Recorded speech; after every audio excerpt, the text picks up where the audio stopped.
Hello and welcome to Book World on Trust TV. On the show, we talk with African and international authors, review books and adaptations while inspiring especially the younger generation into inculcating the habits of book reading. I am Sumaya Abubakar. Today we will be talking about the book, The Antidote of a Toxic Life. But let's take a break, and when we come back, you will get to meet the author of this great book. Stay with us.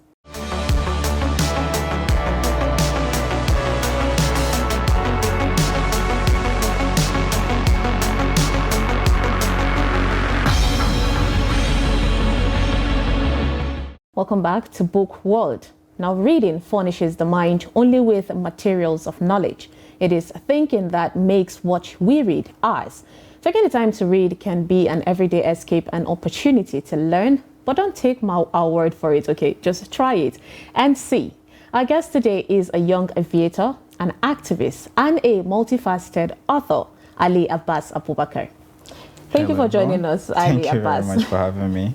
All right, let's talk about, first of all, your book is an amazing, because I saw it and I love the cover. So let's start with the title, The Antidote to a Toxic Life. Yes. How did you come up with, this name, this title? So the title came about thinking about the life we people live.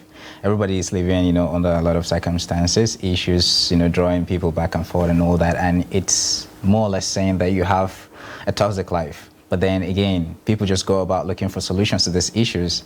So I didn't realize that also going through issues that you can actually pinpoint what the solutions might be could actually result to maybe creating a book that can actually inspire events and make people see the future before it even comes to pass. So I decided to, how about the antidote to a toxic life that people are already living? So having, gone through the past to, look at the future with the solutions and all that. So the book came to be. Everybody is looking for the solution to toxicity. I mean, while growing up, we did not hear that word much, toxicity. But these days, everywhere you go, there is that word, toxicity. So what inspired you to sit down and write a book that contains the solution to all the problems happening in our society? Well, growing up as a child, I had issues, let's say dramas in the family.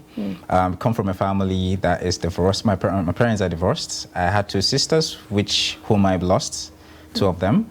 And then, my mom became busy, and then my dad, unavailable. So I hardly had anyone to talk to or turn to with my issues, everything I'm going through to discuss and stuff like that. I was going through a lot of issues, but then again, like I said, no one was there that I could talk to. No sisters, no parents, all I had were the movies. And a lot of times, I can't lie, I had a lot of, temptations to fall into ill behaviors, like maybe drugs or do a lot of bad things, But then somehow, God kept me away from that, and I was more infused with the idea of movies, learning from them and all that.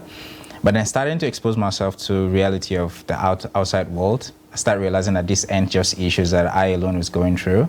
There are a lot of people that are also going through issues like that, even maybe probably worse than I am. And then the difference between this is that they were not as lucky as I am. They fell into a lot of bad behaviors, they fell into drugs and stuff like that. And I was like, why not write a book that communicates to parents to make them understand, why kids fall into all these issues and things they need to do differently and how their actions are influencing events and the lives of their children.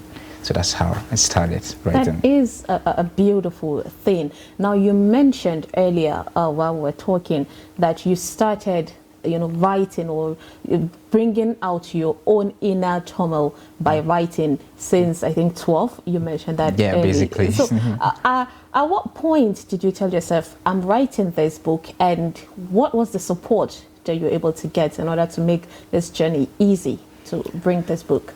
Well, honestly, I can't say at that point I really knew that I was writing a book. At that point, because I had no one to talk to, I think I had only the paper as a friend. Because basically people at my age wouldn't really understand the things I'm going through. Most people will even look at me and be like, you're crazy. And I'm like, so I just, write. I keep on writing. And I think I actually love the idea of writing without even knew that I was writing, Though I know there are the ideas of books, but it never just occurred to me that, I should be writing a book, But then I was just basically writing. We could say at first you could hear a very angry child, writing about issues he's going through, communicate as if some sort of crazy person. But then over time, you know, let's say after secondary school, I started realizing or being exposed to the outside world, like I mentioned, and then I was like, oh, these aren't just issues that are just, you know, just happening to me. I mean, a lot of people, the whole world's going through issues, and the whole world is not really realizing where the root cause is basically coming from. And then I'm like, maybe it's not just about me finding the solutions to myself. Maybe I went through this as a result that maybe I might be the reason the world gets to find the solutions to the happenings of the world, you know. So I decided to start pinpointing the solutions to the current issues, what parents need to do, you know, to avoid the rising of complicated issues in the family, you know, or what they do and what their actions inspires in the family in most instances. So basically, yeah. Now, you've actually said a lot, and yet not detailed. So right now, let's talk about the content of this book. When you say parent, you know, their decisions, the decisions they make and how it affects their children, what do you mean? Like, what does this book entails? That way people can see and resonate with, you know, the content of the book. So let's walk a bit through the idea of, you know, how the actions of parents basically can affect a child's life. You know, we live in a world today where, you know, you find out parents find it old-fashioned to actually stay home and take care of the child, or let's say parents basically are more clouded by responsibilities and, you know, work all the time. You know, man has to put food on the table, you know, more or less. So parents all the time will find much more excuses and feel like, well, as long as I provide for you, you don't need more. You're basically just, you know, a child, you know. But then children go through a lot of things. Like I said, personally, I went through a lot of things that I wish my parents knew I was going through. And then these things can result to many behavioral issues you can see with children. From my example, I knew I had a lot of, you know, temptations to do a lot of bad things, but not, like I said, every child is lucky enough. But a lot of children are falling into depression, but you won't even see it that way. Frustration, all angles, you know, going through underlying issues that they would love to discuss with the parents. But then because the parents are too busy and then, you know, they hardly find that safe space with the parents, they just, you know, fall into whatever it is they see in front of them. And in that case, for me, that happened. And I think the space I fell into were the movies. I found myself in that fantasy world. And then I was going a bit safer. Yeah, basically. And each time I found myself watching a film, I didn't even know at that point that as I watch movies, I'm meditating, because it became a habit for me. As I watch movies, I'm very much calm, you know. It makes me forget about the outside world. It makes me feel like I'm in the movies, you know. So that act, you know, helped me a lot growing up. And then, you know, I learned a lot because movies, you know, are very interactive and very, very, you know, insightful. So I learned a lot by movies, even though my parents have been, you know, absent mentally, you know, spiritually, and in many instances precisely. So I find solace in watching movies, and then over time, like I said, the more I think, the more I write, the more I think, the more I write, and my book came to be. And then I decided to, okay, why not just push this out of the world so the world gets to understand the concept of the book, why families needs to, you know, understand the concept of issues, how problems came to be in the family, how families get broken, and how those things can be fixed in many ways instantly. Yeah. So, you know, in every problem, it's not about the problems. We keep saying that we know what the problems are, but the solutions are what we're looking for. And you made a point of, you know, pointing out the problems and mentioning the solutions. So how were you able to gather, you know, the knowledge of different solutions to different problems? Was there, did you have, you know, a more stronger relationship with coaches? Was there more experiences from other people that you use in order to carve out your book? Well, actually I did. At some point, like I said, at first it was one-sided, which is basically just me, my life, you know, and what I was writing about. So basically it's more like a journal at first. But then when I started exposing myself to the outside world and realizing that other people are also going through so many issues, one way or the other, and it's all family issues. The toxicity we found outside is all due to the root cause of the family issues that we can't actually even basically face or, you know, fixed. And more or less, you know, people just love to vent issues, you know, to the outside people or the poor people who have no idea how you know, got the issues. So I personally started reaching out to a couple of people to understand their experiences with their parents. Though I've visited a lot of people and then see how the perfect life I feel they have, more or less not understand the underlying issues they're facing. And then I started reaching out to professionals who, you know, are parents and how they treat their children. But more or less, my target was more the children, to understand what they go through or what they face or what they wish their parents basically know. And then when I started talking to them, they started, telling me a lot of issues that they never really open up to other people. And then they started telling me things they're going through. A lot of, feedbacks came as a result of feeling like they are being abandoned by their parents, even though their parents are right there in front of them, but they feel like the parents are not really there in most cases. And there's a lot of things they want to really, discuss with the parents or tell the parents, or which they can share with the parents, but then the parents are not far, too strict and stuff like that. And then, finding out from all this information, I decided to gather around all I could gather and where the issue starts and where the whole facade of the family, begins to, create that disruption where the family start to break apart, and then I bring them together, and then I was like, okay, just put them down here. This could actually help make a better world, because that's the whole idea, to help create a better world where you help, inspiration of safe spaces where people will be much more comfortable, much more supported, understand their feelings, and be able to address it quite well.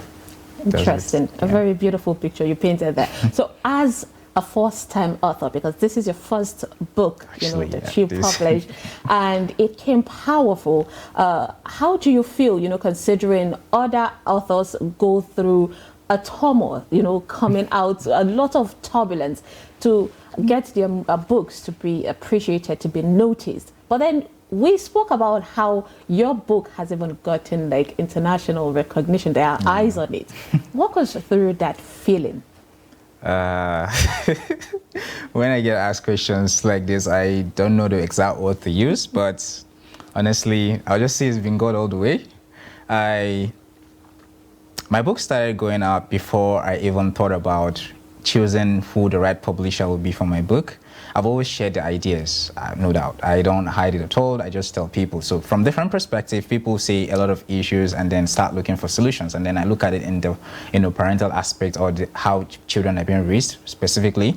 And then when I bring my perspective about how I feel these issues can be fixed through using family, trying to fix families or inspire the idea of raising productive children, and then people will start to think, oh yeah, that's actually right. Why didn't I ever think about it in this angle? And then, before you know it, people will start to engage me in, speaking sessions, panel discussions, and then I share my perspective about how I feel like fixing family problems will actually, fix a lot of issues outside. Because I can imagine most of the times, if you can come out from your home happy, meet out with people who also come out from their home happy, and then everybody just come out meeting happy, and then at the end of the day, everybody goes back home to the same people happy, the world will be so much more productive, But imagine a world whereby you had a lot of underlying issues at home, you came out of your house and then you meet out with somebody who left the house with underlying issues as well. Both of you coming out to, just vent on each other, and then you still go back home, and then because you want to vent on the same home that left it, that's why we have continuous toxicity in the society. Indeed. Like, it's never ending, because wherever you turn to, everybody has there is issues. Always a problem out there. Yeah. All right, let's take a pause, so that would come back and continue the show. But don't go anywhere. We'll take a quick break, and when we come back, of course, the discussion continue. Stay with us.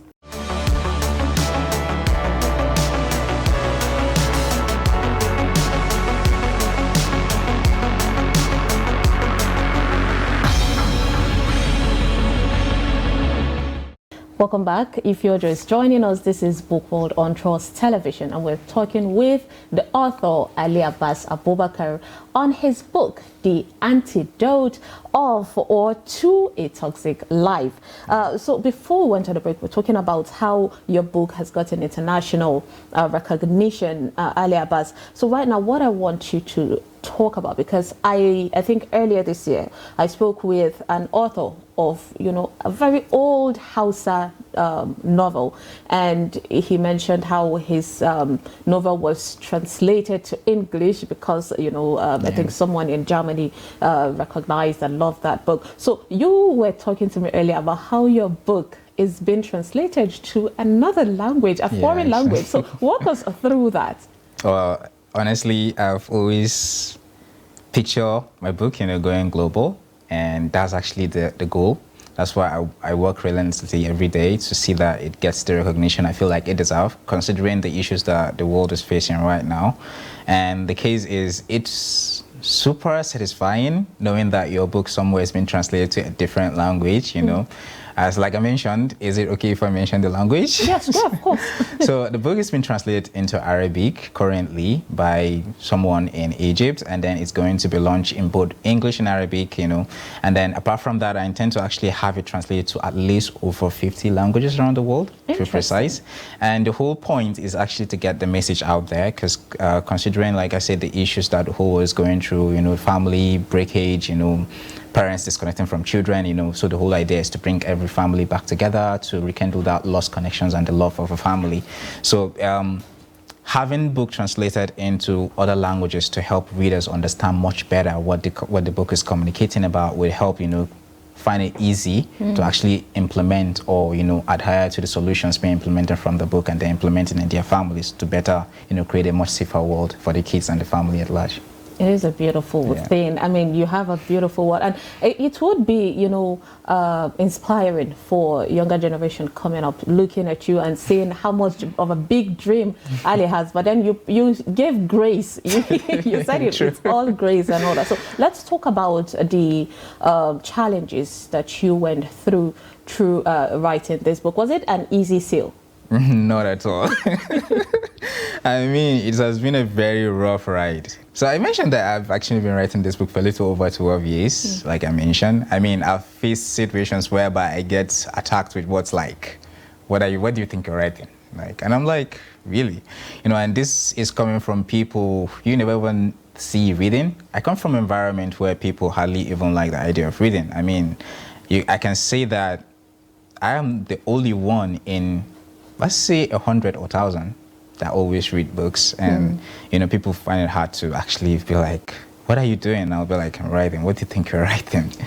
So it's crazy that most times you have to live up to that, mental states to try and find a balance, and in that kind of community and environment. And then, over the case, when you're done writing, you still have to. Initially, I started writing with a pen. So you can imagine that time, because no one ever thought about, okay, how do you write? You don't type, you just have to, the whole idea is jump them down in the paper, So I started writing in a paper, and then in over 2 decades, I have to, is it up to 2 decades? Not over, what's up to, but then I have to rewrite again in a different paper, and then more ideas, as long as you write, more ideas are coming. And then over a time, you lost this book, you still have to find another to try and fill it up, you lost what you have written, have to still find another to put up, and then comes the looking after trying to publish it.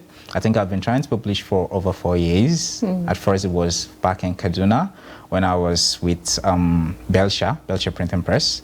I had the idea to publish it, during that time, but then again, underlying issues, because sending out to people to review, and then it never comes back in time, and then feeling the lack of trust of what if they steal your book and then your idea goes out there, but then it's never really the issue.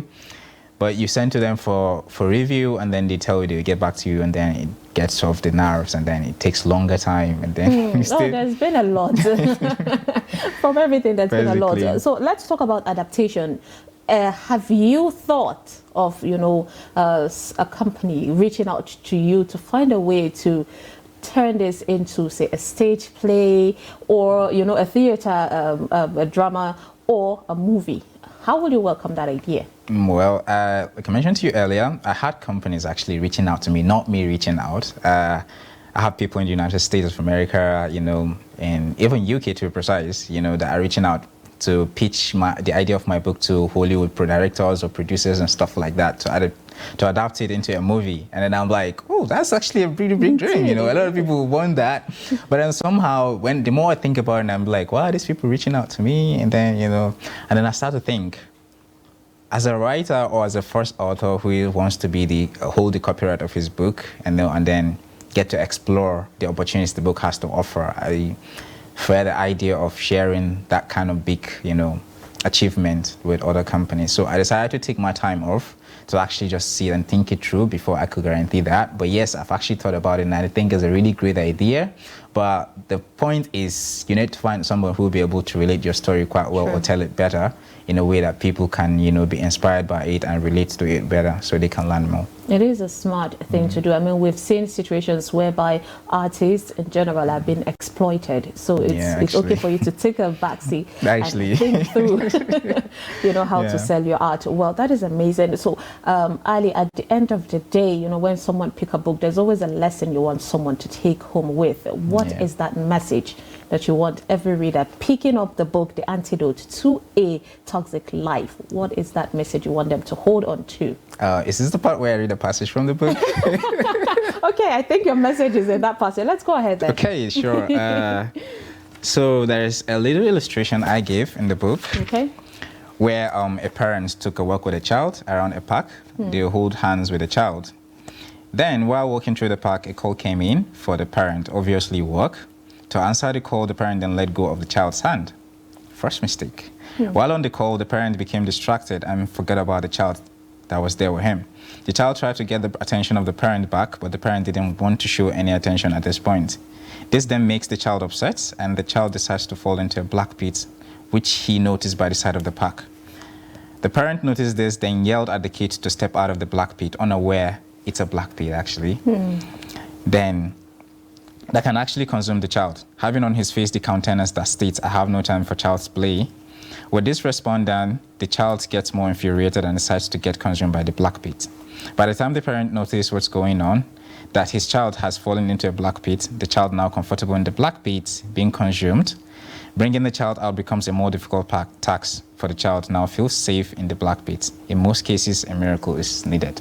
So the whole idea behind this story is that it could be anything. It could be a parent, just in a home noticing that the child is going through other things, and then, everybody is happy when they have a child. The whole family rejoices. You even invite family and friends to come over to rejoice with you after giving birth to a child, and then the love, the whole love and sharing. So a child gets used to this kind of love, and then over time, because of responsibility and other issues, it starts fading away. And then the child wake up every day craving that attention because he feels, what went wrong? What's the difference now? What's happening? And then bit by bit, the connection is breaking. The child is also every day getting more or craving for more of that attention that he misses, more or less. But then the parent is not really getting a chance to give that, because he feels like, obviously, work, responsibilities from all angles. Parents, they have the most time-consuming job, they say.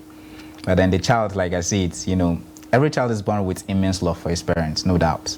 So if a child didn't get that attention from the parents, he tends to act in different ways.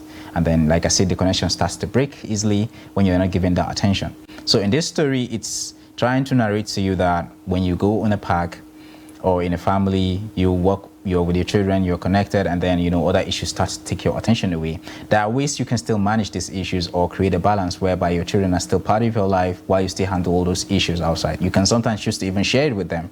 There is no harm in that, or try to help them understand it. You don't have to break away from them, because the more you break away from them, the more they get distant from you. And the more they get distant from you, the more they can indulge in anything they find around them.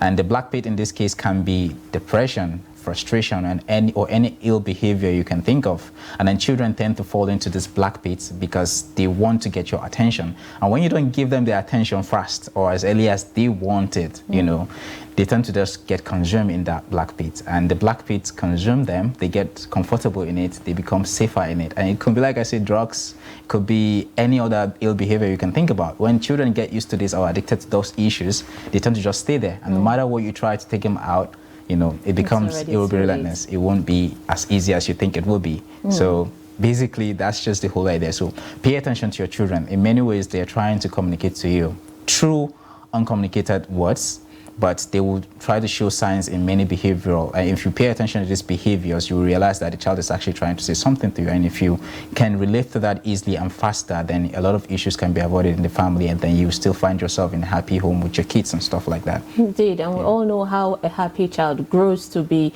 a blessing to the world, or a toxic one. Just transfer all those toxicity to the society. All right, at the back of the page, there's a picture, like an illustration, and we spoke earlier about it. Just explain that to us. So current world, basically, technology has taken over, and children are more consumed, like I mentioned, black beats.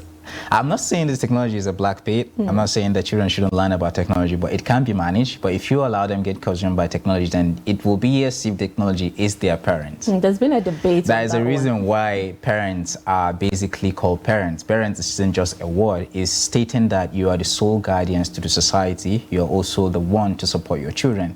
As a parent, you are the basic inspiration behind your kids. Your children learn most of all their lives through you. Whether you send them to school or not, they still come back and tell you what they have learned in school. And you're supposed to still be there to guide them and support them. But imagine a world where children grow up without the love, support, and guidance from parents. And then they learn more of their ways now online by the machines, technology, and other things. You want to create or save the world from issues. And then, children, that's basically the idea they have to create a better world. But how do you think or what they create is going to impact people? First, they won't infuse love into what they're creating. There's no compassion or less empathy, that they're supposed to get or learn from the parents. It's basically creating a world of rocks, basically, because there is no emotions infused into whatever they're creating. There is no love in it as well. So it's basically saying that today, if you don't really pay attention to your children, the machines will do it for you. So the pictures are depicting that idea that in today's world, the machines are the ones who are taking care of our children, and then we are just there, as if we're just following suits, creating a world where love doesn't transfer and, support and guidance, basically. And it's a beautiful picture, talking to you. Okay, so Ali, quickly, the essence of our program is, to get people, the young generation, to drop their phone and pick, a hard copy book and read and learn a lot from it. So as an author and a lover of reading book, what would your advice be to these people? Okay. I can still tell a story, right? All right. You can wrap it up quickly. Okay, so last year I had an attack. Pretty much quite terrible, actually. I had an attack by all these Abuja road guys. Okay. They collected my phone, attacked my bank account and all that. So basically, instead of worrying about this, sadly, the way that normal people do, we always want to worry, as if the whole world has come crumbling. Somehow, I found myself very much calm, and then I decided to, just get a book and read. So I bought hard copies. The hard copy I bought first was actually Atomic Habits. Okay. Yeah, I actually bought Atomic Habits, and when I started reading, it gets more insightful and exciting. And over just a week, I was able to finish a book. And you stopped worrying about, I forgot that I even lost something and stuff. It was quite, the reason why I'm telling you this is because I used to be a very fan of reading hard copy books. And then when I had my phone and started getting engaged with my phone, it stopped. And then finishing a book became like finding a horse with a unicorn to be precise. That's very difficult to say you want to set yourself on a journey to find a unicorn. It became very hard. I can't finish a book within months. Sometimes it takes even years. I'm not focusing. It is a beautiful picture. So at the end of the day, what you're saying is that picking that hard copy actually removes your mind from a lot of removes your mind from. So if you want to read a book, get a hard copy. You will finish it as fast as you can. That's the best advice so far. Thank you so much. Thank you. Ali Abbas Abubakar, thank you so much for having an amazing discussion with you. A young aviator, an activist, and multifaceted author. You are amazing. Amazing discussion. Thank you so much for joining me as well. Thank you. All right, as Nora Efron said, reading is escape and the opposite of escape. It's a way to make contact with reality after a day of making things up, and it is a way of making contact with someone else's imagination after a day that's all too real. And that is it on today's episode of Book World on Trust TV. I am Sumaya Abubakar. Thank you so much for watching, and do not forget to always read a book. Until next time, bye-bye.